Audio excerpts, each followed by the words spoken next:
Hola amigos, completamente en vivo desde la ciudad de Madrid.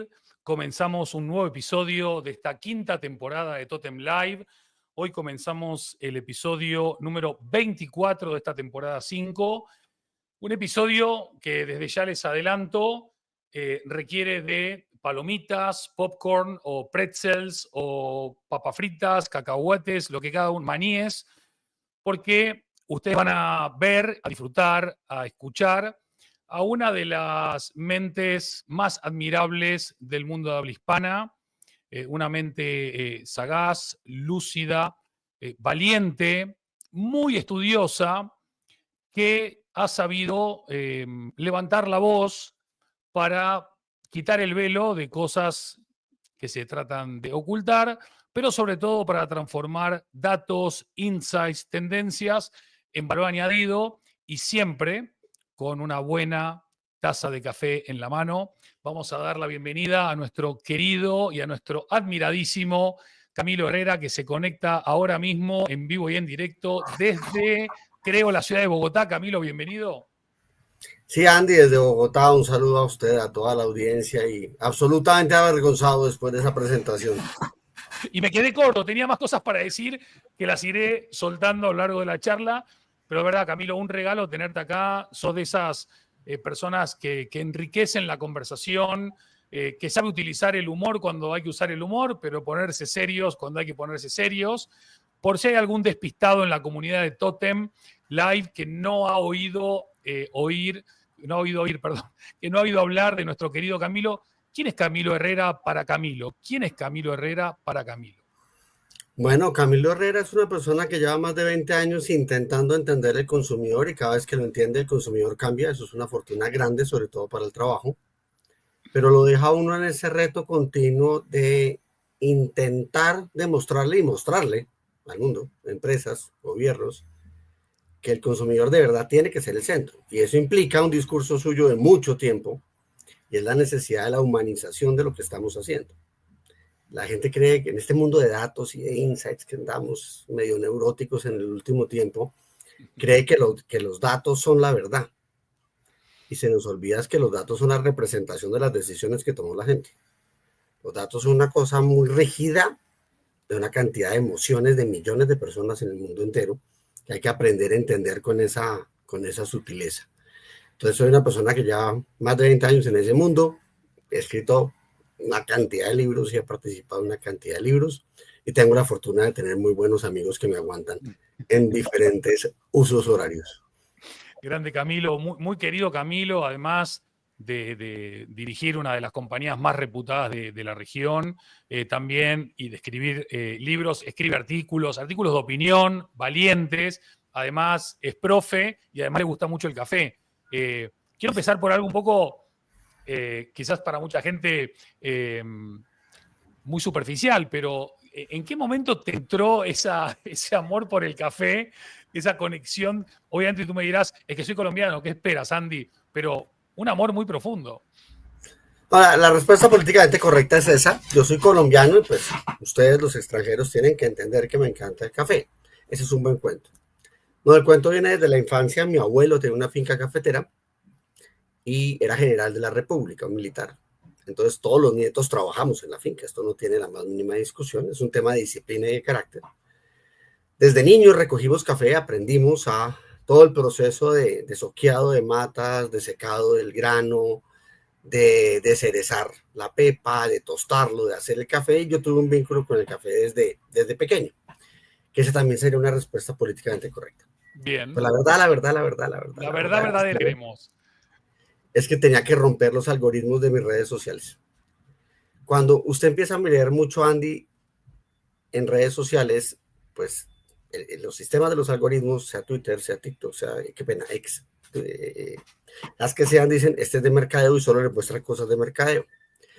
Entonces yo le dije, necesito un elemento que sea neutro y que a todo el mundo le guste sin importar si es de izquierda, si es de derecha, si es abogado, si es marquetero, si es político, si es argentino, si es colombiano. Y empecé a poner todos los días un post de café desde hace, si no estoy mal, más de 5 años, y eso ha permitido que mis redes tengan un algoritmo un poquito más controlado y me den más información del mercado. Esa es la verdad verdadera. Qué grande. O sea que todos los que tomamos mate, Quedan excluidos, sí, ahí y los que quedamos toman fuera de té, tu... y los que toman té, sí, ese es uno de los retos, perfecto no podía ser, obviamente. Ay, qué grande, qué grande. Camilo, me quiero poner un poquito serio, no aburrido, pero sí serio. Eh, Has sido una voz que no solamente a partir de los datos, sino también de tu propia experiencia profesional, que ha puesto un poco la voz de alarma sobre, vamos a llamarlo el consumidor o el ciudadano, o como querramos llamarlo, respecto de su conexión con las mentiras confortables o las verdades incómodas y cómo compramos una expectativa mientras nos hundimos en las arenas movedizas de la realidad. Hoy, ¿qué nos dicen los datos de todo eso? ¿Y por qué te ha resonado tanto como para escribir una columna al respecto? A ver, yo creo que una de las cosas que hacemos nosotros los que estamos en el mundo del mercadeo es crear historias. Y esas historias nos ayudan a construir procesos de identidad vinculados a Totem, por ejemplo. Narrativas históricas absolutamente potentes. Harari, que seguramente muchos de ustedes lo han leído o lo han visto, plantea cómo al final la humanidad coopera por la capacidad de historias que tiene y que la historia más fuerte es el dinero. Él da un número medianamente equivocado donde dice 90% de la gente en el mundo cree en algún dios, pero el 100% del mundo cree en dinero. Entonces la historia del dinero es una historia que todos compramos. Pero también tenemos un lío grande como seres humanos, y yo diría que como animales, más que como seres humanos. Y es que hacemos lo posible por ahorrar energía. Y el órgano que más energía gasta es el cerebro. Entonces la gente evita pensar. Entonces cuando usted las vainas se las da masticadas a la gente las cree. La gente las cree completamente. Entonces un político dice, es que en nuestro país la violencia ha bajado significativamente. Y pone una gráfica detrás que muestra todo lo contrario. La gente cree lo que él está diciendo. No lo que está viendo. Exacto, la gente cree lo que le dicen. Uno, porque el emisor del mensaje me genera confianza. Dos, no quiero pensar. Y tres, yo sé más escuchar o ver que leer. Hemos perdido la virtud de la lectura, lo cual es un dolor de cabeza complejo para el proceso educativo. Pero esto se suma también a que tenemos un nivel de confianza hoy gigantesco. A mí me llama la atención como en un contexto de comunicaciones globalizadas, en un contexto de conflictos intelectuales como los que hay en el mundo, que son muy profundos, no sé si antes en el pasado los hubo o no, yo no soy grandilocuente para eso. Hoy la gente cree lo que le digan. Y el mejor ejemplo de eso, y el más peligroso, seguramente ustedes son víctimas de eso sistemáticamente, me la juega que usted, y le digo a usted, el que está viendo esto, hace menos de 5 días hizo clic en acepto términos y condiciones sin leer nada. Ese es el nivel de confianza que tenemos. O sea, creemos tanto en lo que está escrito que lo asumimos como verdad. Eso es un riesgo gigantesco. Esto tiene que ver con la Biblia, tiene que ver con la Torá, tiene que ver con el Corán, tiene que ver con la teoría de escritum. Escritum es válido, pero es que usted no sabe quién lo escribió, ni cuándo lo escribió, ni por qué lo escribió, ni dónde lo escribió. Y hoy todo el mundo escribe. Entonces, poder salir a decirle a la gente, piense, en vez de escuchar, yo creo que es una necesidad vital en este momento. Cuando hablas de darle al acepto términos y condiciones, decís que puede ser un tema de confianza. Pienso que quizás a la confianza le podemos agregar pereza, ¿no? No quiero dedicarle un minuto de esa energía de la que hablabas a leer o escrolear 27 páginas, ¿no? de términos y condiciones, porque no voy a entender, y aparte, ¿qué más da? Si yo quiero usar esta app, le voy a dar, ¿no? Pero hablabas de una palabra poderosa. Hace muchos años me acuerdo de un artículo interesante que decía, lo que hay que volver a poner de moda es el pensar. De acuerdo. Y hoy por hoy, tú que das clases, haces presentaciones, das conferencias, estás en permanente contacto con la gente, ¿no? ¿Por dónde van las inquietudes de hoy? ¿Es llegar a fin de mes? ¿Es querer ser influencer? ¿Es preocupación por la educación de sus hijos? ¿Es simplemente navegar momento incierto para algunos y apasionante para otros. ¿Hay alguna pista que nos ayude a entender por qué no leemos, por qué no pensamos, por qué no nos comprometemos con mejorar lo que no nos gusta? Yo diría que mucho tiene que ver con dos grandes fuerzas que se mueven, y algo hablábamos en el live que hicimos hace unos años, y es que hay tendencias que arrancan y no hay forma de detenerlas. A veces las tendencias son como una flecha que usted dispara y no hay forma de devolverla. Y una de ellas es el mundo de las comunicaciones en las que estamos. Hoy tenemos una capacidad de comunicación inmediata, y la diferencia inmediata es segundos, donde hace que todo sea mucho más rápido. Si yo antes me quería escribir contigo, me tocaba escribir una carta, mandarla hasta España, eso digamos que se demoraba una semana. Hoy en un chat, en cuestión de un segundo, lo logramos. Como las cosas son tan rápidas, creemos que el mundo tiene que ir rápido. Y al creer que el mundo tiene que ir rápido, tenemos que vivir ya. Vivir ya no permite pensar.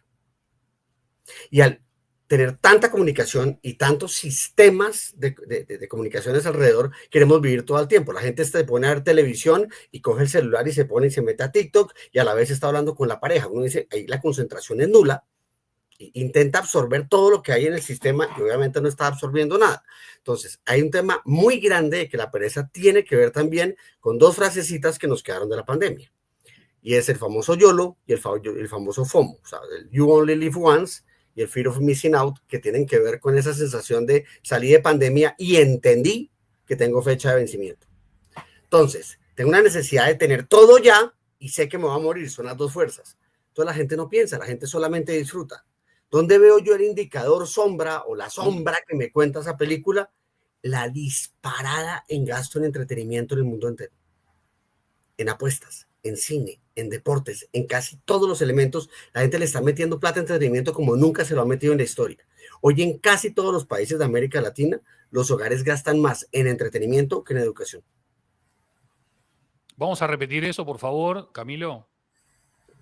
Hoy, en la mayoría de los países de América Latina, los hogares gastan más en entretenimiento que en educación. Y en base al histórico que uno viene aprendiendo de años y años y años de estar en esto, ¿qué implica, no para mañana o para la semana que viene o para el 2026, para los próximos 15, 20 años, que hoy estemos metiéndole más recursos, más tiempo, más atención, más dinero al entretenimiento que a la educación? Es un riesgo y al final el famoso panem et circenses ha vuelto recargado. Sí, yo no sé si recargado, pero es la visión de la pereza. Marketing es el gran creador de historias, pero también es el gran acelerador de la pereza, porque todo lo que hacemos, lo que hace es facilitar la vida a la gente. Y al facilitarle la vida a la gente, reducir las fricciones en compra y en consumo, crear productos más intuitivos y fáciles de usar, pues hace que la gente tenga que pensar menos y tenga que hacer menos. Entonces, evidentemente, fomentamos también la pereza sin querer queriendo, es un hecho real. No es el objetivo de nosotros, obviamente, pero existe. Entonces, eso lo que nos lleva es a que la gente perdió la visión de largo plazo. Y la gente perdió la visión de largo plazo en un momento que yo no entiendo por qué la pierde, y es peligrosísimo que la pierda. Y es que tenemos que entender que vamos a ser muy viejos. Muy viejos. El tema del envejecimiento es absolutamente real. Yo no sé quiénes estén metidos en esa conversación o la vean después, pero me la juego a que todos vamos a llegar a los 100 años. Y si todos llegamos a los 100 años y revisamos con calma nuestro proyecto de vida, por mucho está pensado hasta los 60. Entonces hay un hueco de 40 años que no sabemos qué vamos a hacer. Y como que evadimos el tema y esa evasión se nota en el gasto en entretenimiento. Si usted gasta todo el día en el disfrute ya, no está invirtiendo para mañana. Educación le permite a usted generar ingreso en el futuro. Ahorro o compra de vivienda o inversiones en diferentes formas le permite tener dinero en el futuro. El entretenimiento es ya. Eso no genera ninguna capacidad a futuro que le genere ingreso o le dé patrimonio. Entonces, el riesgo es absolutamente gigantesco. Yo tengo una grafiquita por ahí donde hablo de las generaciones, las famosas generaciones del mundo, los boomers, los X y estas vainas. Yo las aterrizo a América Latina porque hay que hacer la tarea de platanizarlas o cafetizarlas, como usted lo quiera llamar. En su caso, mateizarla para llevarla a Argentina. Donde dicen es que los boomers son los hijos de los soldados que fueron a la Segunda Guerra Mundial. Ok, pero es que América Latina no fue la Segunda Guerra Mundial. Hmm. Entonces ahí conceptualmente hay un vacío gigante. Cuando uno mira esa generación es distinta. Mayormente en América Latina eso no es una generación boomer, sino una generación café. Somos gente tierra. Nos vestimos de café, los muebles son cafés, si les encanta tomar café, ahí vuelvo al café, listo. Pero el sueño de esta gente es tener tierra. Nuestros abuelos soñaban tener casas, soñaban tener fincas, soñaban tener apartamentos, tener pisos, tener inversiones. Los sueños de las nuevas generaciones son la felicidad. Entonces, eso asegura, y hay una cantidad de estudios que por ahí lo muestran, que las nuevas generaciones no están causando patrimonio. Y si no causan patrimonio y riqueza, la pregunta es de qué van a vivir en el futuro. Entonces, respuesta a la pregunta, Bien, si yo bien. gasto en entretenimiento, me estoy condenando a que sea el Estado el que me tenga que mantener en los próximos años. Y yo creo que todos conocemos el rol del Estado en los últimos años en el mundo entero. Excelente, excelente para tomar nota, para compartir este tramo de esta charla o la charla entera con decision makers, tomadores de decisión, para ver si despertamos y tomamos aquellos que tengan algo de conciencia, de ética, de moral, de visión de futuro, cartas en el asunto. Recordando también aquella frase de que la pereza, por ser amiga, empieza, y una vez que es amiga se vuelve tirana, ¿no? Entonces, ¿no? La pereza. Y por otro lado, salto a esto último que decías. A mí me parece fenomenal que la gente persiga su felicidad o la felicidad compartida. Pero la felicidad sin recursos, la felicidad sin ingresos, la felicidad sin patrimonio, la felicidad sin poder activar cosas, ¿existe? La felicidad per se, sin poder hacer nada, la felicidad solo por el hecho de buscarla. Yo creo que es un debate complejísimo y ahí le está hablando más al filósofo que al economista o al marquetero. La felicidad es una idea demasiado etérea en la humanidad, en la historia de la filosofía y de la literatura y de las ideas humanas es muy, muy complejo entender qué es felicidad. Yo creo que uno al comienzo entiende felicidad como diversión y después entiende que felicidad es más tranquilidad. Es un estado más de calma que de excitación. Que uno en la vida tiene orgasmos, sí los tiene. Tiene carcajadas, sí las tiene. Tiene borracheras, sí las tiene. Pero eso es temporal. No, lo que necesita es un estado de tranquilidad para poder tomar decisiones y disfrutar de la vida. Y disfrutar de la vida es disfrutar el sonido del reloj cuando pasa y darse uno cuenta que el tiempo está pasando y uno a veces ni se da cuenta de eso. O el canto de un pájaro, o poder ver una película, o irse a un concierto, o leerse un libro, o verse este podcast, lo que sea. Pero es una decisión que se basa en que usted tenga tranquilidad. Y esa tranquilidad en el mundo en el que vivimos se fundamenta en que usted tiene que tener aseguradas sus necesidades y el ingreso para solucionarlas. Y usted tiene dos opciones. O eso lo define usted o se lo define el Estado. Y esa va a ser la batalla de los próximos 50 años en la humanidad. Acá tenemos dentro de la comunidad de totemitas que nos acompañan periódicamente, a veces en vivo, a veces en diferido en los Totem Live, tenemos muchos comentarios, uno de los cuales nos escribe María del Carmen que dice, y después culpamos al papá Estado que no nos da lo que queremos. Gran tema, ¿no?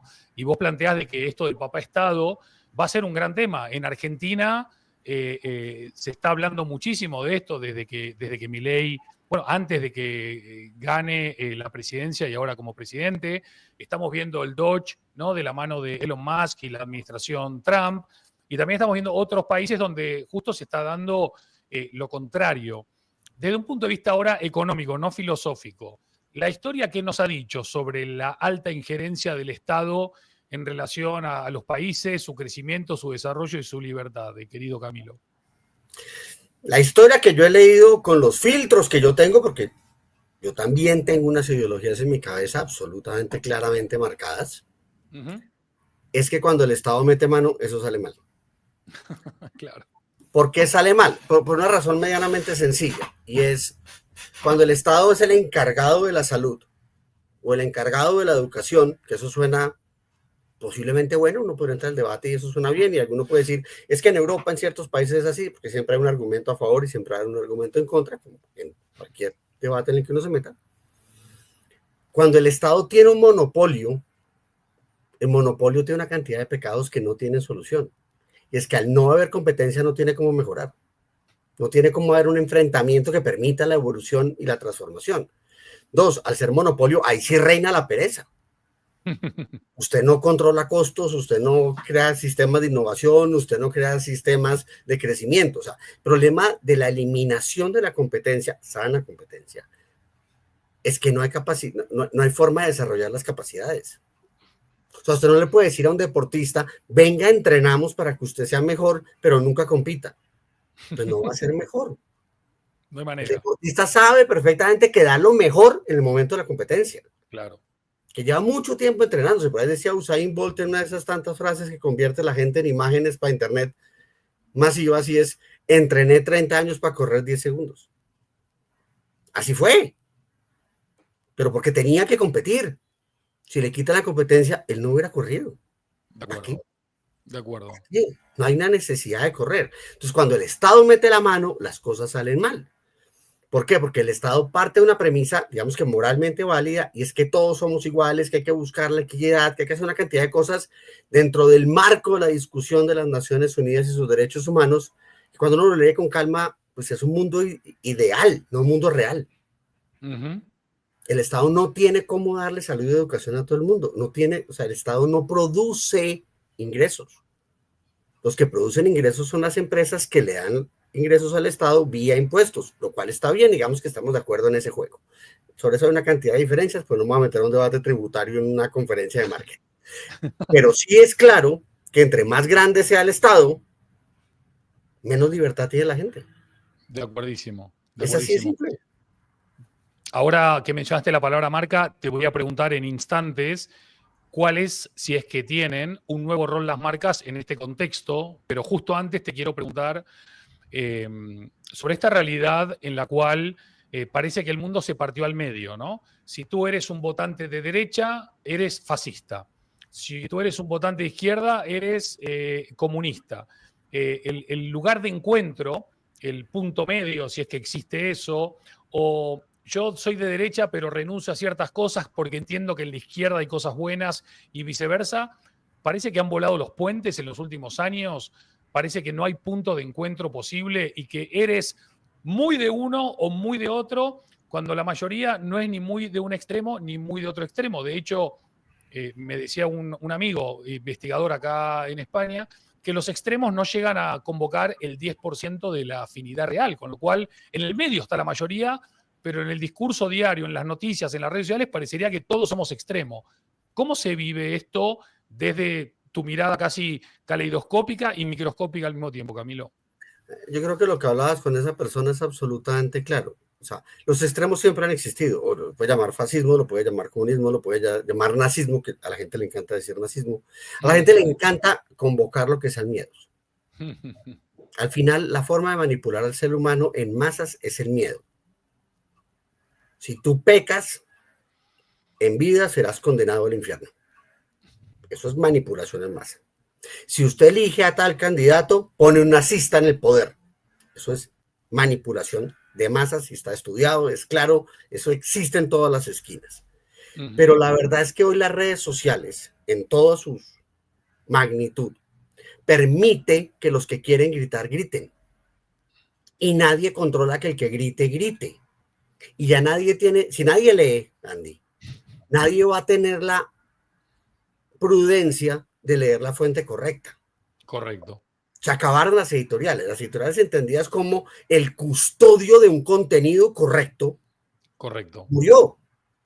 Entonces cualquiera puede tuitear cualquier cosa y puede decir lo que quiera. Usted coge y escribe un post muy importante de marketing hablando sobre cosas. Yo escribo algo sobre el consumidor muy importante hablando del consumidor y aparece un alguien que no ha tenido las reflexiones que uno ha tenido, no ha tenido el tiempo que uno ha tenido y con una frase mayormente inteligente puede destruir lo que uno dijo después de pensar unos 20 años.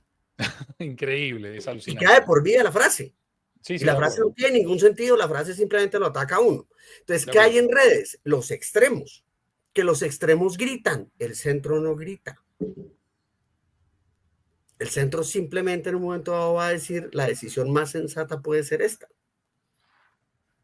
O sea, yo, por ejemplo, a nivel político soy más ambidiestro que de izquierda o derecha.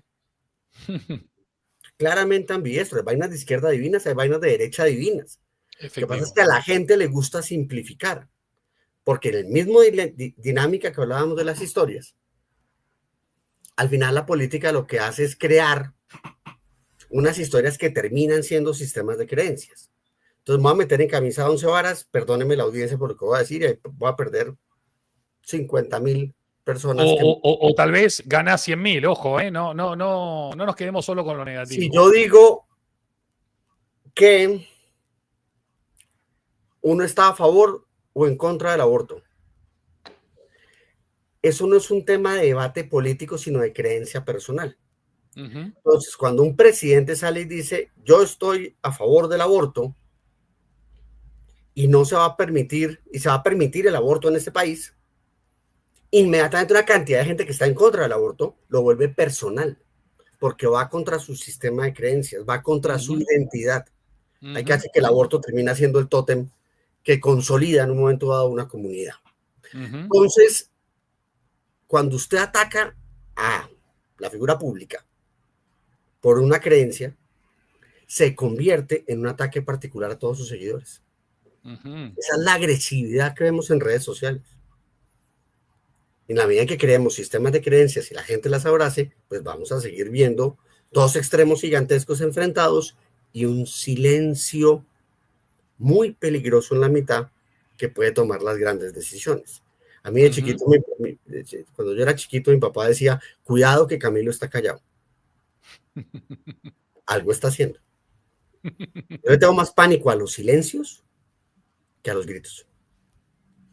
En ese sentido, Camilo, y se agradece la valentía de hablar claro. Yo creo que estamos en una adultez, ¿no? De libertad de expresión que permite hablar claro. Y si hablar claro y decir las cosas por el nombre que uno cree que es el nombre, te hace perder a alguien, me parece una tontería. Yo te digo, escucho muchas voces con las cuales tengo muy poquito o nada que ver, pero eso no hace que yo no pueda respetar su punto de vista o su inteligencia o de dónde viene o a dónde va. No podemos estar siempre metidos, creo yo, en una burbujita. Y también sobre creencias y sobre identidad, te estaba preguntando y creo que conecta mucho con esta respuesta sobre el nuevo rol de las marcas, ¿no? Porque hoy las marcas ya no venden a hombres y mujeres de una edad o segmento socioeconómico o raza o religión. Ahora va mucho más el tema por creencias, por valores, por causas, por principios, por identidades también compartidas. ¿Cómo se complejizó tu trabajo a la hora de esta, permitime llamarlo, hipersegmentación, si querés, o capaz que hay otro nombre mejor a ese, y que cada vez se acelera y se profundiza más? Yo creo que las marcas están en un reto continuo, no es un reto nuevo, y es que el mercado evoluciona, y evoluciona en función de que la gente cada vez compra más cosas para solucionar, digamos que la misma cantidad de necesidades, pero de formas completamente distintas. Y segundo, la población se envejece. Son dos fuerzas que son al mismo tiempo. Yo estaba revisando datos para Colombia, que es lo que más investigo yo, porque es donde yo vivo y donde más trabajo. Y en 1957, nuestro Departamento Administrativo de Estadística, el DANE, que puede ser el INE o el INEC en otros países de América Latina, medía 82 productos para el IPC, para la canasta de precios o la canasta básica. Hoy mide más de 600 en Colombia. O sea, en 60 años pasamos de comprar 100 cosas a comprar 600. Eso muestra el reto que tienen las marcas. Que no solo tienen que competir en el bolsillo, sino en el tiempo. Es un tema de pocket share y de time share que es un debate gigantesco. Entonces las marcas pueden irse adaptando a la evolución que ha pasado, donde primero fueron cosas, después fueron marcas, después fueron experiencias, después fueron propósitos, identidad, lo que lo quiera uno llamar en la cadena o el libro que uno haya leído, perfecto. Pero yo me atrevo públicamente a hacer un resumen de eso desde lo que yo he aprendido del consumidor y desde una visión idealista. Yo creo que la marca cada vez más tiene que ser el custodio de la inocencia del consumidor. Wow, qué lindo, qué bueno. La marca debe ser la que le puede decir a usted, haga clic acá y acepte mis términos y condiciones que son correctos. No lo hago de malo. Mi misión es cuidar la historia que le he vendido, que nos identifica. Mi misión es que el producto que a usted le llega sea el mejor posible. Puede que sea perfecto, puede que no, y se lo juro que todos los días lo voy a intentar hacer mejor.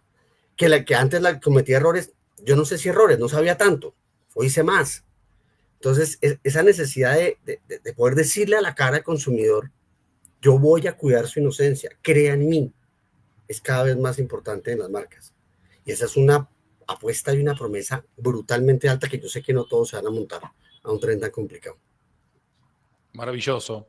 Y me parece que para eso esas marcas tienen que conocerse muy bien para saber quiénes son, qué propósito viven, qué valores viven, qué representan, porque para ser honesto, genuino, auténtico, transparente, tenés que saber quién eres, ¿no? Mucha gente no puede ser custodio de lo que no sabe ni siquiera por qué existe. Entonces ahí volvemos nuevamente a no al por qué existen las marcas, sino por qué existe mi marca. ¿Quién soy? ¿Qué represento? ¿Cómo impacto? ¿Por qué trasciendo? El tema de la marca hoy en ese punto de madurez que vos compartías en Colombia, dirías que está muy inmaduro, medio maduro o ya está maduro. ¿Está esta conciencia extendida, expandida o todavía queda mucho camino por recorrer en este plano evolutivo que hablabas de construcción y evolución constante? No, yo creo que siempre hay mucho por evolucionar y la generalización es cada vez más peligrosa. Yo Yeah. creo que hay marcas y categorías que la tienen muy clara Bien, y hay marcas que están completamente perdidas. O bien. sea, Colombia y muchos países de América Latina, España ya pasó por ahí, esto comenzó en Alemania, la llegada de los hard discount y las marcas propias o las marcas blancas fue como una pequeña, no sé si la palabra va a ser correcta, pero sirve de ejemplo, una pequeña inquisición a la arrogancia de las marcas comerciales. Y es decirles de frente, yo puedo hacer el mismo producto que usted, con un poquitico menos de calidad,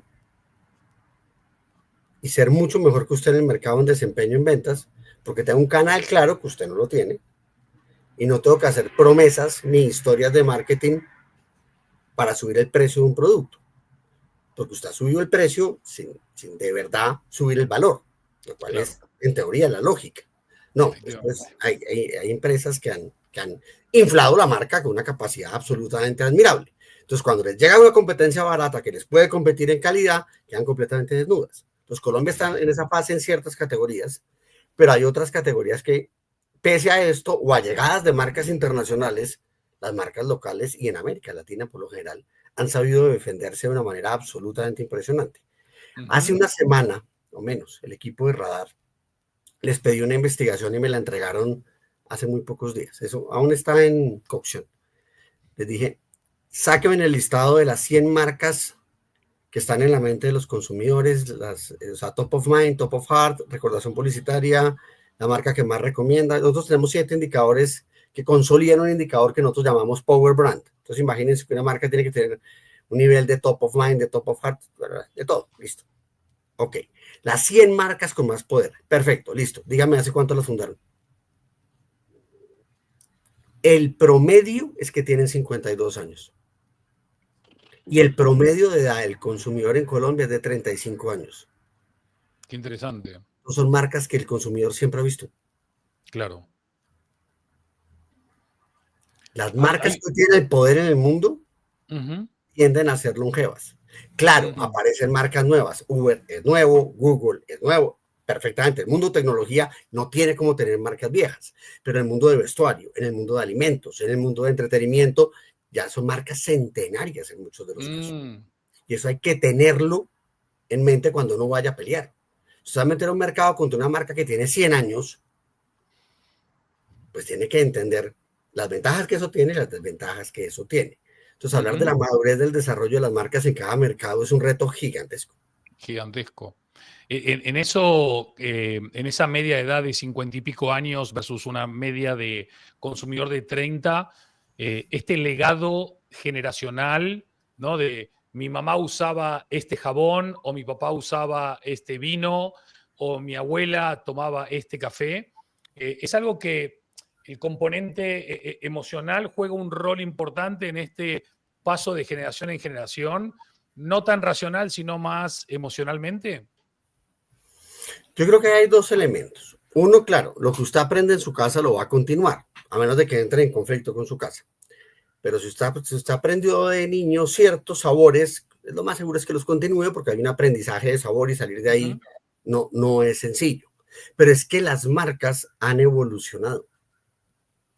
O sea, yo no soy experto para temas de sabores y dolores ni nada de eso, pero me atrevería a decir que productos como Coca-Cola en el tiempo no han cambiado. Han tenido cambios algo en el sabor, supongo, por cambios en la receta, en los endulzantes y ese tipo de cosas, pero básicamente el producto es medianamente el mismo. Mientras que si uno coge los zapatos deportivos de Adidas, el cambio es brutal. Brutal. Entonces, cuando uno se da cuenta que las marcas pueden decir, todos los años puedo crear un mejor producto con lo que tengo y mantener mi historia de la marca y esa inocencia del consumidor protegida, la marca puede evolucionar. En sabores es más difícil, perfecto. Usted está tomando un mate y ese mate para usted tiene un sabor que es particular, y si cambia la hoja, y si cambia la marca, y si cambia, te dice, pues es rico, pero no es. Listo, perfecto. No estoy diciendo que sea malo, simplemente no es. Pero es que a Adidas le puede sacar un mate cada mes. Y usted dice, es que es de Adidas, no hay problema. Entonces, a mí no me sorprende, y entiendo la parte comercial detrás de eso, no es que me guste, pero entiendo. Y es que Adidas, o Nike, o Puma, dije Adidas por decir Adidas, todos los años saque una camiseta de la selección argentina. Cuando en realidad la camiseta de la selección argentina no ha cambiado casi nada, pero está bien que lo hagan. Eso lo entiendo y entiendo el negocio. Es parte del juego, sí. Esa la entiendo. La que no entiendo y sí los admiro brutalmente es como todos los años cambian de balón y desarrollan un balón mejor. Que a veces a los jugadores les gusta, ¿o no? Que es más rápido, que es más liviano, que coge curva, y el jugador alcanza a entender la diferencia de balón. Uno que ya las rodillas le duelen no entiende nada de eso. Uno se quedó en el tango de Adidas. O en el Azteca. Uno se quedó allá. Total. Pero esta gente es capaz de crear un balón todos los años. Ese es el nivel de entendimiento del producto que tienen. Por eso la marca sigue evolucionando, porque siguen estudiando sistemáticamente el producto y el consumidor. Recién cuando estabas hablando del tango y del Azteca, por cierto, 2 mundiales que ganó la selección albiceleste, gracias por el recuerdo tan lindo. No era la idea, pero bueno. No lo sé, pero bueno, yo me voy a aferrar a eso. Ya sabes que el mundialismo para el argentino es importante. No, pero estaba recordando que el balón del Mundial de Brasil 2014 llegó a tener, si mi memoria no me falla, más de 2,5 millones de seguidores en lo que era Twitter antes, ¿no? X ahora. ¿El balón, solo el balón? El balón, ahora me olvidé el nombre, Samba, Bazooka, no me acuerdo, Brazuca, no me acuerdo el nombre, pero el balón del Mundial 2014, Adidas creó una cuenta en Twitter y llegó a tener, te digo 2 millones como puede ser 6 millones, porque no me acuerdo, pero eran millones seguro. ¿Qué puede buscar un usuario, un consumidor, un ser humano en el profile de una pelota, de un balón? Y quizás la respuesta estaba en el comienzo de la charla, cuando decías entretenimiento, porque no se me ocurre otra cosa de valor ahí. No, yo creo que el balón, pues al final es un producto que a usted le sirve o no le sirve, es un elemento de identidad, es un elemento de estatus. Usted tiene el último balón, eso tiene sobre todo en el colegio, tiene unas ventajas emocionales absolutamente claras. Pero pues yo creo que eso tiene que ver mucho con lo que logró hacer la marca. Si la marca logró echar una historia correcta en la red social, pues la gente va a ir a mirar. Yo tengo en el cuarto de mi hijo una réplica hecha por unos campesinos de un pueblito aquí en Monguí, en Boyacá, en Colombia. Tengo todos los balones de los mundiales. ¡Wow! ¡Qué maravilla! Todos así chiquitos, como el tamaño de una bola de béisbol, más o menos. Wow. Muy bien hechos. Esta gente de Monguí hace a primer nivel los balones. Y la evolución es gigantesca. Claro, hay que ser futbolista para entender la evolución, pero ese es un producto que uno cree que no tiene cómo cambiar y lo cambian todos los años. Entonces, la posibilidad que tenemos para mejorar los productos que tenemos es gigante. Entonces ahí me devuelvo a la teoría y saco la cara de profesor. Hay un paper maravilloso que el que no lo haya leído, por favor, búsquelo y léaselo. Se llama La miopía del marketing de Theodore Levitt.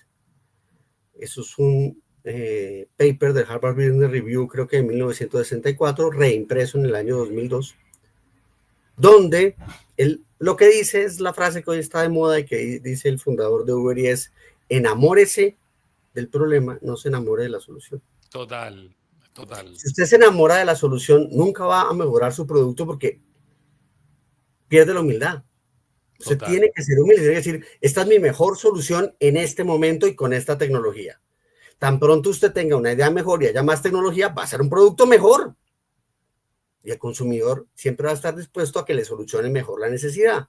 Y en la medida en que usted la solucione mejor, él va a tener una vida más tranquila, va a ser más perezoso, va a leer menos y va a consumir más entretenimiento y nos va a llevar al demonio. Pero bueno. Y así todos a mirar al cielo a ver cuando viene el aerolito y nos llevan exacto, todos. sí, exacto. Nada, que estaba chequeando acá, el balón se llamaba Brazuca. Brazuca, y sí, a día de hoy tiene 2.2 millones, o sea, 11 años después del Mundial, 2.2 millones de seguidores. Solo en Twitter. Instagram y todo lo demás es otro cantar. Querido Camilo, bueno, y a todas las personas que nos están acompañando en este episodio 24, gracias por vuestro tiempo, vuestra atención. Camilo, tú eres, como bien dijiste, también economista, además de un montón de otras cosas. Hay algunos economistas con los que hablo periódicamente que me dicen, la economía es también un estado de ánimo. ¿Qué hay de cierto? ¿Qué hay de mentira? ¿De qué manera hoy se refleja el estado de ánimo en la economía, por lo menos de nuestra querida Colombia? ¿Y qué podemos hacer las marcas o los que trabajamos junto a marcas para mejorar el estado de ánimo, si es que eso impacta en la economía, pero de manera genuina, honesta, ética, no con más entretenimiento y menos pensamiento? Le diría que póngale pausa a esta grabación y comience a verla desde el comienzo. Es técnicamente todo lo que hemos hablado. Porque bien. Es que la economía per se no existe. La economía es un término que es absolutamente etéreo. La economía es una ciencia, no existe. La economía es la ciencia de la escasez. Lo que hace es intentar determinar la mejor forma de repartir lo muy poco que hay, sabiendo que eso no va a ser eficiente ni equitativo. Perfecto. Bien. Pero esto es el encuentro de la oferta y la demanda para satisfacer las necesidades del consumidor. Entonces, a uno le han enseñado en las universidades, lo que ustedes hayan estudiado, que existe una ley de oferta, existe una ley de demanda y eso hace una X en una grafiquita que uno pueda tener en un papel. Ay, no sé cómo hacerla. Acá, X. El problema está en que en un papel es fácil unir la oferta y la demanda. En el mercado no. Usted quiere un producto y lo quiere llevar al mercado y eso es dificilísimo. ¿Cuál es el trabajo de marketing? Unir la oferta y la demanda. Entonces, las economías lo que necesitan es el mejor entorno posible para que esas transacciones se den bien. El rol del Estado en eso es crear el mejor entorno para que hayan transacciones con la menor cantidad de fricciones. La industria de crear productos que solucionen mejor las necesidades del consumidor. El consumidor y el comprador deben ser personas que busquen sistemáticamente satisfacer sus necesidades y eso crea un círculo positivo. Bien. Entonces, si yo me devuelvo a lo que usted ha dicho 1.000.000 de veces, y estamos de acuerdo la mayoría de los que estamos en el mundo de mercadeo, el número mágico es irrelevante. 8 de cada 10 decisiones de un consumidor son emocionales y no racionales. Bien. Y las decisiones del consumidor hacen que la gente compre y las compras hacen que las empresas produzcan y si las empresas producen, las economías crecen, entendidas como Producto Interno Bruto, crecen o no crecen, al final el Producto Interno Bruto es una medición de emociones. Entonces, cuando la economía se le desacelera, entra en recesión, emocionalmente ese mercado está mal. Usted como marca tiene que recuperar el nivel emocional del mercado. Por eso insisto y reitero, la marca debe ser el custodio de la inocencia del consumidor. La marca sistemáticamente debe generar confianza en el mercado. Por eso la neurosis de los economistas en los últimos tiempos y el punto de encuentro con mucho de marketing es el famoso índice de confianza del consumidor. Si el consumidor tiene un pensamiento positivo, al mercado le va a ir bien. Si el consumidor tiene un pensamiento negativo, al mercado le va a ir mal. Mantenga a la gente en un buen estado anímico. Insisto, no los meta a un orgasmo, no los meta a una fiesta, no los meta a una borrachera, no, manténganlos en un estado de calma bueno y el mercado se va a mover bien. Si la gente Bien. tiene miedo, si la gente tiene incertidumbre y si la gente tiene angustia, que es lo que hacen los gobiernos hoy, el estado anímico se cae, las economías se frenan y el problema es espantoso. Entonces, lo que tú dices es tan claro como cierto que uno a veces se pregunta, ¿por qué si una economía que está apalancada en la confianza o inspirada en la confianza, en la emoción positiva, en el estado de ánimo positivo, hace que un país vaya mejor? ¿Por qué hay tantos políticos tan empeñados en buscar justo lo opuesto? Angustia, miedo, desconfianza. No se entiende porque al final del día la gente vota y la gente va a votar, ¿no? Read my lips is the economy, stupid, con el bolsillo en la mayoría de las veces también. Los políticos están tan desconectados o hay un plan oculto que se nos escapa. No, los que los políticos en el momento electoral, cuando están en proceso de venta, no en proceso de satisfacción de necesidad, el producto tiene un momento de compra y un momento de uso. Sí, En señor. el momento de compra, lo que hacen es sembrar miedos, que la gente reacciona al miedo y lo que necesita de alguna manera es descalificar a su contrincante, cosas que nosotros también hacemos en marketing, sino que las hacemos de una manera más sutil porque entendemos que hay una competencia mucho más clara y unas normas un poquito más sencillas y tenemos el reto que si mi producto le va mal, pues la gente no vuelve y me compra. Los políticos duran mucho más tiempo que la mayoría de los productos que tenemos. Un político es más comparable a que puede durar 4 años con un televisor, un computador, un celular, un colchón, no lo sé. O sea, no es un bien de consumo masivo, es un bien desafortunadamente semidurable. Me gusta el concepto, voy a trabajarlo con calmita. Los políticos son un bien desafortunadamente semidurable. Entonces, bajo esa lógica, yo puedo salir a decir mañana, mi gaseosa es ambientalmente responsable. Al decir eso, estoy diciendo que la otra no. Implícitamente estoy diciendo que la otra no.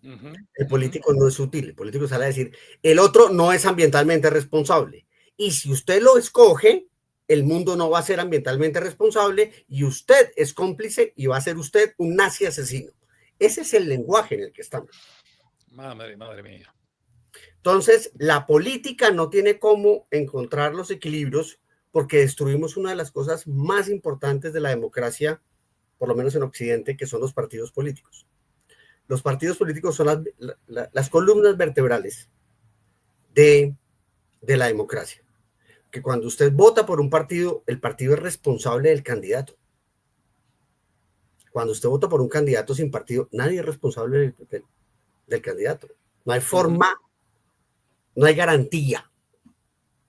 Entonces, al destruir los partidos, que es lo que ha pasado en 50 años en América Latina, lo que ha pasado con, yo no sé si uno puede llamar eso peronismo en Argentina, lo que fue el PRI en México, lo que han sido la dilución de los partidos políticos en Colombia. Colombia creo que hoy tiene 35 partidos políticos, si no estoy mal, Perú tiene 60. O sea, son cosas que uno dice, no termino de entender. ¿Cómo puede uno tomar decisiones ahí? Entonces, los políticos juegan a la división. Ya. Porque en la división es fácil resaltarse, es fácil diferenciarse. Entonces, la única forma de diferenciarse en América Latina, por nuestra cultura, es culpando a los demás, que es lo que los latinos hacemos continuamente. No aceptar las culpas, sino echarle la culpa a los demás. Bien. Mire, Hace unos días. a ustedes que les gusta el fútbol, mire Sí. un partido de fútbol entre europeos. Alemania, no sé qué puede ser, Alemania-Suiza. Un árbitro pita y nadie va y le pelea. Un partido Colombia-Argentina, un árbitro pita y le caen 22. De acuerdo. Había un libro que me habían regalado ahí en Colombia hace muchos años, no me acuerdo el autor ahora, colombiano, y empezaba en la introducción diciendo, un colombiano es mejor que un japonés. Así empezaba el libro, me acuerdo. Y decía a continuación, pero muchos japoneses son mejores que muchos colombianos. Porque en la individualidad quizás el latino puede destacar. De acuerdo. Y tú acabas de poner un ejemplo claro de quizás Alemania, con todos sus defectos y sus virtudes, tiene un tema quizás cultural, educacional, que hace que si el juez dijo que esto es falta, ¿no? Ya, fin de la discusión. Pero quiero terminar un ratito sobre los partidos políticos que mencionabas, ¿no? Que son como la estructura, ¿no?, vertebral de la democracia. Hace unas semanas estuve con unos políticos en privado, por eso no quiero dar los nombres ni dónde ni nada, pero me decían que la mayoría de partidos políticos y la mayoría de políticos de esos partidos políticos son en gran medida responsables de que hoy la columna vertebral tenga las vértebras fisuradas, porque no han cumplido con la promesa, no han suscrito el contrato para el cual fueron creados, no han mantenido el valor de conectarse con sus planes de gobierno y en muchos casos también han sido corruptos u otras cosas, ¿no? Entonces, ¿cómo puede la ciudadanía seguir teniendo esa expectativa de futuro basada en partidos, la mayoría de los cuales, no todos, han estado sistemáticamente incumpliendo o sus programas o sus promesas o sus discursos o sus palabras? Con lo cual, ¿puede ser esto un nuevo amanecer para la democracia o esto es el ocaso de la democracia en estos términos? Es un punto de inflexión de la democracia. Punto de inflexión. Puede coger para arriba o para abajo. Digamos que eso no es tan claro. Y ahí voy a meterme en una génesis más complicada. Dale, vamos ahí. La democracia, como la entendemos hoy, seguramente alguien que sabe mucho más que yo, viendo este video o después, debe tener unos 200 años de antigüedad. Las autocracias, dictaduras o monarquías tienen 10.000 años. La democracia es una cosa joven, es una cosa que aún tenemos que defender, que no hemos terminado de entenderla. Y las democracias están en un reto gigante que no son los partidos políticos, que no son los políticos, sino es la cantidad de población. O sea, países como Uruguay, la democracia funciona medianamente bien. Sí. Uruguay es un país de territorio pequeño, con población pequeña, que produce futbolistas de manera inaudita, que es simplemente inaudito. Pero entre más grande sea el país, las democracias son más complejas. O sea, ponga de acuerdo a 50 millones de colombianos más 3 millones de venezolanos. Eso es un dolor de cabeza. Ponga de acuerdo a 350 millones de personas que viven en Estados Unidos. O sea, poner de acuerdo a esas poblaciones tan grandes es un imposible. Donde usted le dicen, es que somos la minoría. ¿Cuántos son la minoría? Somos el 1% de la población. De 300 millones son 3 millones. Entonces, las minorías no son minorías en número. En proporción puede que sí, pero en número no lo son. Y eso hace que el sistema democrático entre unos riesgos gigantescos. Entonces, ¿qué terminan haciendo los políticos en la medida en que la población crece? Crecen las promesas. Y cuando van a intentar cumplir las promesas, ni se pueden realizar, ni son legales, ni hay plata para hacerlas. Entonces no cumplen. Y cuando llega un político, por lo menos lo suficientemente ingenuo, para decir la verdad, y venga, yo no vengo a decirles pendejadas, vamos a hacer esto y esto y esto, que es lo que se puede hacer, le está diciendo a la gente la verdad. No le está vendiendo una expectativa.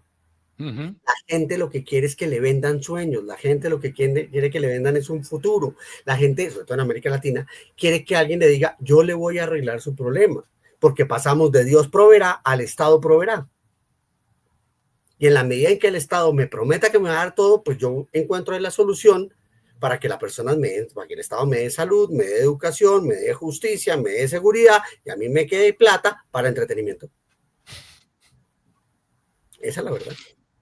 Pero eso mismo, Camilo, no es que lo que ha venido, lo que ha venido haciendo la publicidad los últimos 60 años, que es vender una promesa, un deseo, una expectativa que, como es siempre incumplible y al final genera frustración, te genera nuevos deseos y nuevas expectativas siempre incumplibles, y al final, en gran medida, la promesa de muchos políticos se transforma más en un producto publicitario que en una realidad política tangible y aterrizable a los problemas reales de la ciudadanía. Porque al final, ¿cuántos problemas reales de la ciudadanía se discuten de verdad en las altas esferas? Al final están discutiendo tonterías, están discutiendo nimiedades, están discutiendo lo que quizás le importa a 2, pero no lo que le importa a los 50 millones. La desconexión política con la calle, por lo menos en la gran mayoría de países, resulta hasta alarmante en algún punto. Yo creo que hay varias capas de problemas. Primero, lo que usted plantea, que la publicidad la ha vendido unas expectativas y unos sueños que no se van a cumplir.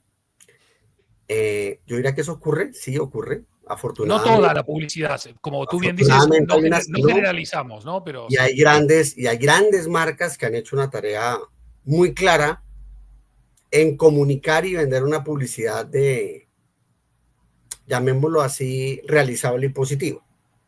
Hay otras que pues, nos falta la persona que hace cosas locas, perfecto.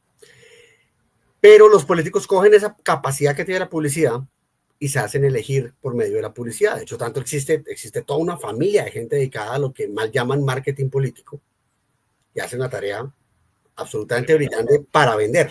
Ya Sí, después sí. en la ejecución tiene un problema gigante y hay que diferenciar entre marketing de campaña, marketing de gobierno, marketing de Estado y marketing de candidato.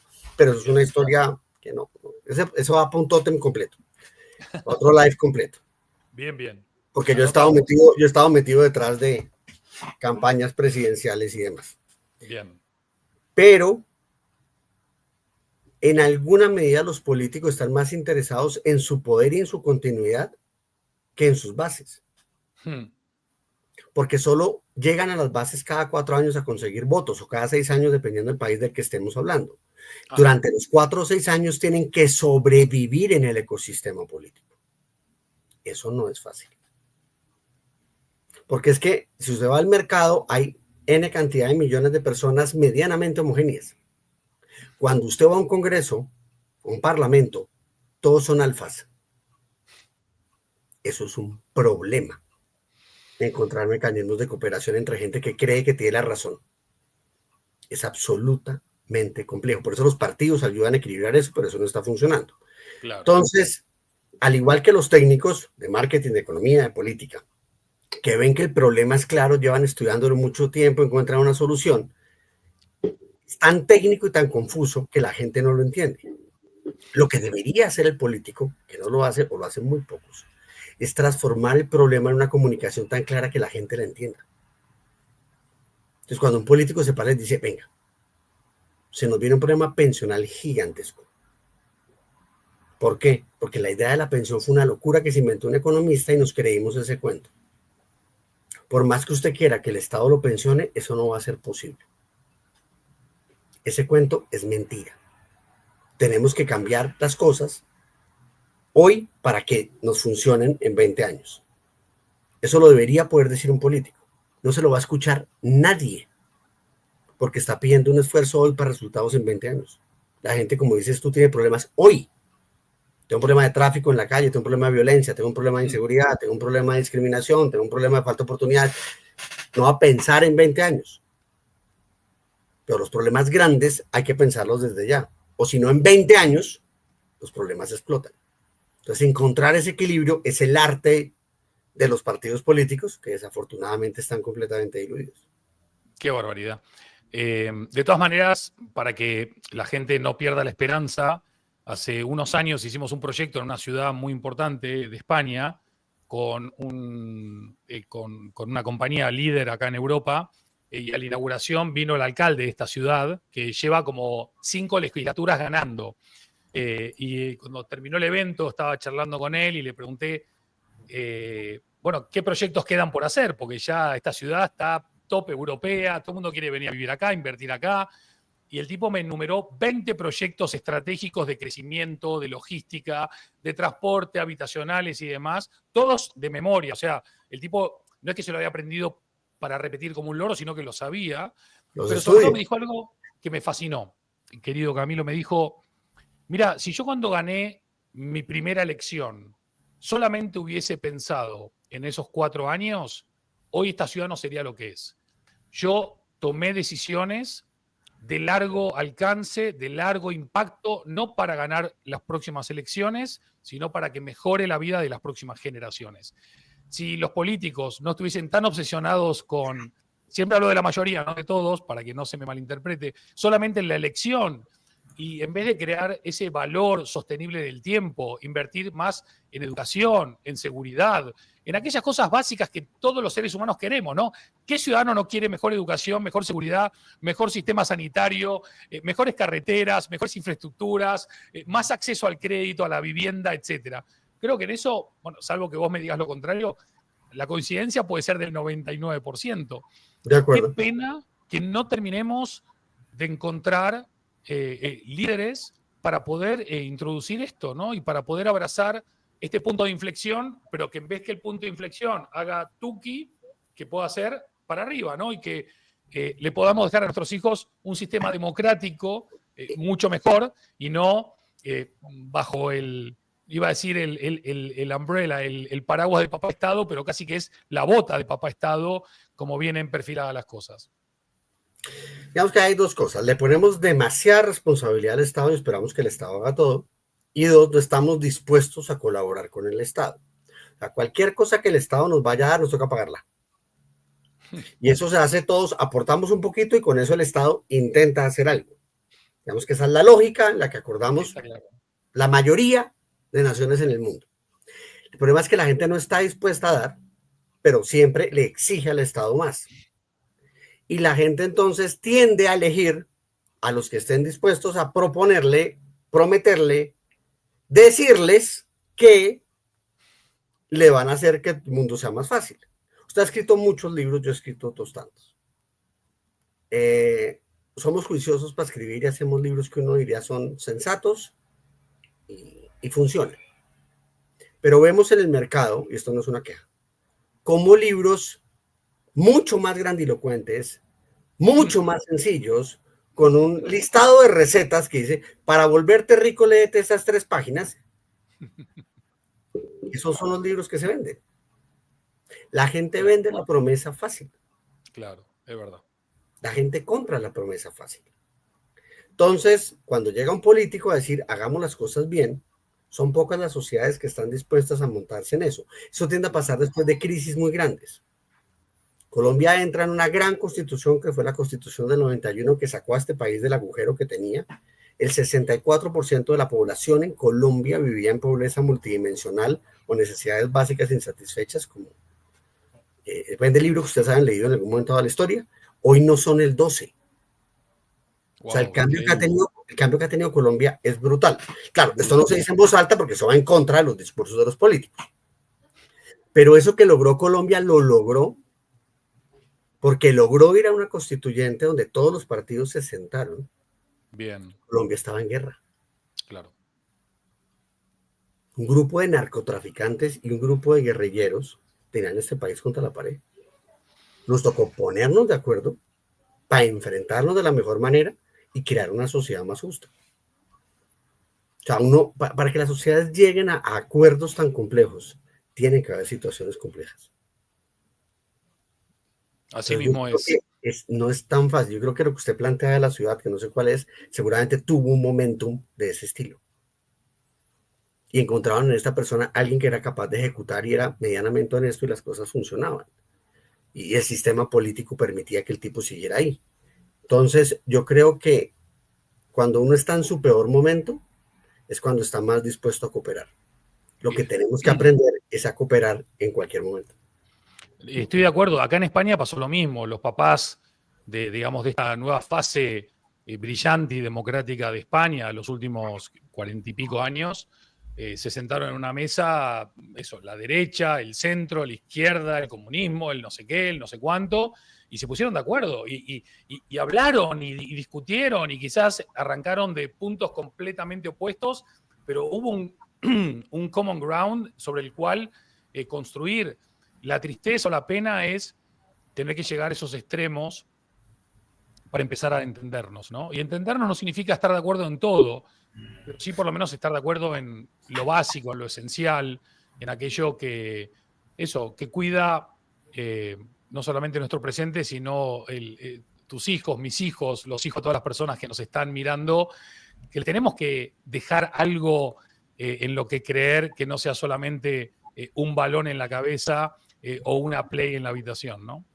Pero ahí le complemento una cosa, Andy, que me estrellé un día hablando de eso y cada vez siento más potente el concepto. A nosotros nos vendieron la idea que tenemos que dejar un mejor país, un mejor mundo a nuestros hijos. Sí, señor. Yo quiero subir la vara. Dejémosle mejores hijos al mundo. Maravilloso. Es que ahí cometemos un error gigante y es trabajemos en la gente, no trabajemos en el mundo, trabajemos en la gente.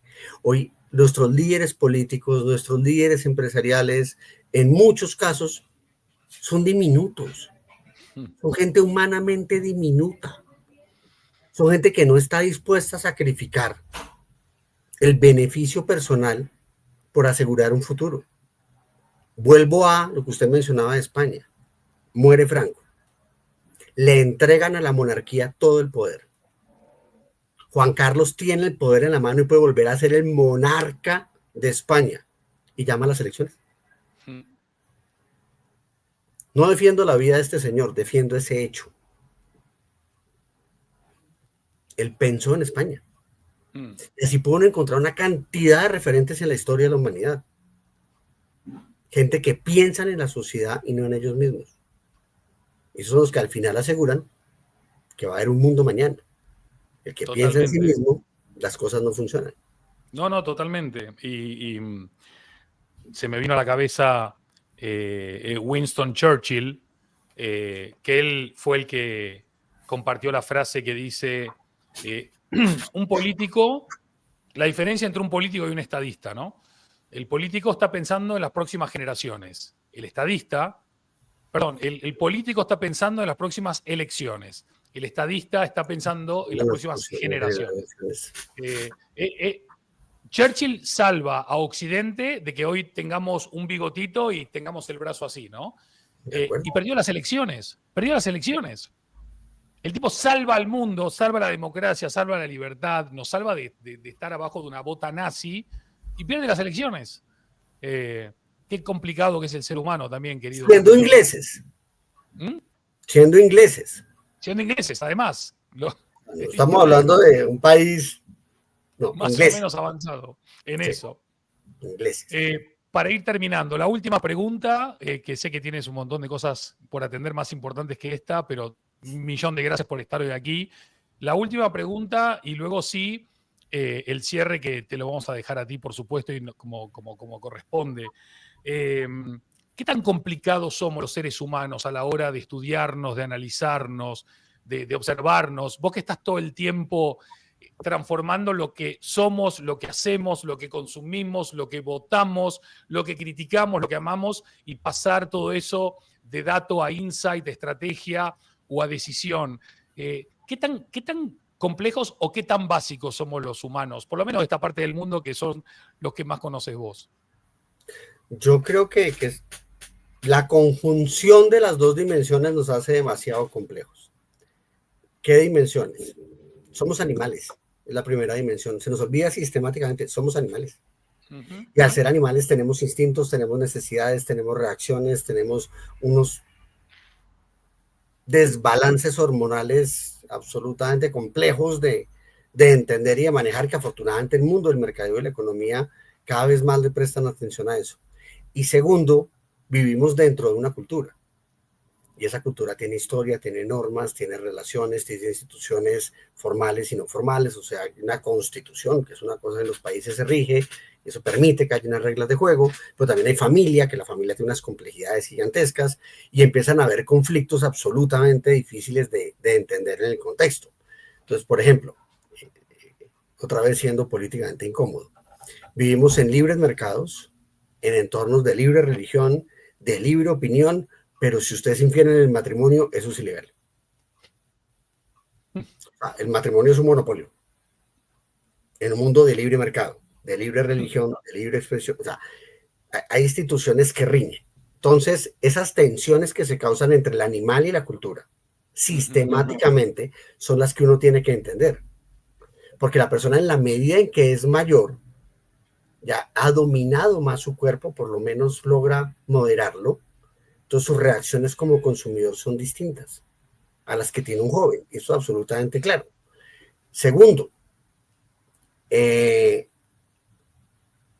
la juventud de la sociedad tiene que ver. No es lo mismo un latinoamericano a un italiano. Porque obviamente sus cargas culturales y su historia son completamente distintas. Entonces, poder entender con la mayor humildad posible las complejidades que genera el ser animal y la cultura es un reto gigantesco de nosotros los que investigamos todo el día. Fuera de eso se nos olvida que nosotros lo somos. También. Entonces uno ve como muchísima gente ve una película, se lee un libro, ve un meme y dice, ajá, así soy yo.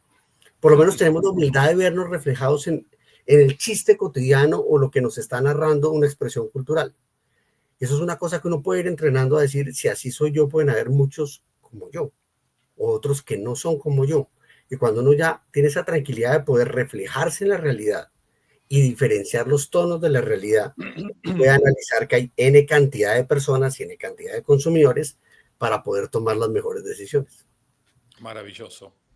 Y ahora sí, mi querido y admirado Camilo, para cerrar este episodio 24 de esta quinta temporada de Totem Live, como ya es habitual, nos gusta que el mensaje de cierre, conclusión, reflexión, despedida, sea de nuestro invitado. Luego sí, ya te agradeceré y te despediré como corresponde, pero sí me gustaría, por si nos dejamos algo en el tintero o por si querés remarcar algo de lo conversado, cámaras y micrófonos hasta mi querida ciudad de Bogotá, 2.600 metros más cerca del cielo, para escucharte atentamente.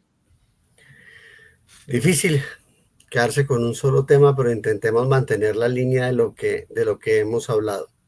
Yo creo que uno de los trabajos que tenemos en el mundo de marketing, no tanto en la economía como en el marketing, es saber transformar segundos en momentos. Y es quizás uno de los retos más grandes que nosotros tenemos. Porque así la frase esté mal dicha, por aquí hay un reloj.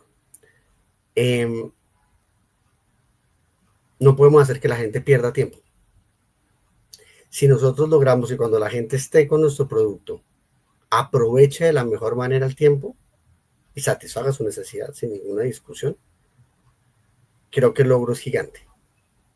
Entonces, nuestro plano tenemos que tenerlo claro en función del tiempo. Las compras están en función del dinero, el consumo está en función del tiempo. Si logramos hacer que el tiempo sea eficiente, es como si tuviéramos el dinero en un banco y nos estuviera dando rentabilidad. Cada vez más tenemos que trabajar en la función del tiempo. Maravilloso. Querido amigo, colega, maestro, profesor, qué gusto escucharte, aprender con vos. Qué bueno que el mundo hispanohablante tenga una mente pensante, que además tenga la generosidad de poder compartir estos espacios y dedicar tiempo a toda esta comunidad, muy movilizada, muy consciente, muy comprometida con intentar mejorar las cosas. No digo mejorar el mundo, pero sí mejorar las cosas marca a marca, ¿no? Que es una forma que hemos aprendido a hacer. Me quedo con un montón de enseñanzas, me quedo con un montón de información, pero sobre todo me quedo con el gusto enorme de poder platicar, de poder dialogar, e incluso desde las similitudes o las diferencias, poder tener la mente abierta para seguir aprendiendo. Enorme abrazo, 1.000.000 de gracias, que sigas haciendo lo que haces hasta que estés cansado y tu tiempo te lleve a hacer otra cosa, pero gracias por el legado que has venido construyendo y por la trascendencia, que no es poca cosa. No, hombre, gracias a usted, la admiración es mutua, el trabajo que usted ha hecho es gigantesco, y si usted me avergüenza, yo también me atrevo a avergonzarlo en público, en su propio canal, porque en el mismo sentido tenemos la fortuna en América Latina o en Iberoamérica de tener una voz que puede poner la palabra marca donde la tiene que poner, y yo creo que cada vez más, y esta lucha la tenemos que seguir dando, es que tenemos que hacer marketing con ñ. Totalmente de acuerdo. Cada vez más tenemos que hacer marketing con ñ, porque América Latina y España son completamente distintas al resto del mundo. Pues recogemos el guante, vamos a seguir dándole máquina a esta idea y capaz que la temporada 6 de Totem Live se escribe con ñ, no digo que no, y capaz que recojo el guante y es posible que podamos hacer algo más interesante aún si cabe. Enorme abrazo, gracias de todo corazón a vos y a todas las personas que nos acompañan en cada Totem Live. Y nada, a seguir mejorando lo que podamos, como podamos, pero sin distracciones, con foco y sobre todo con mucho amor. Como bien decías, también dejándole mejores hijos a nuestro planeta, ¿no? Gran abrazo, querido Camilo. Hasta la próxima.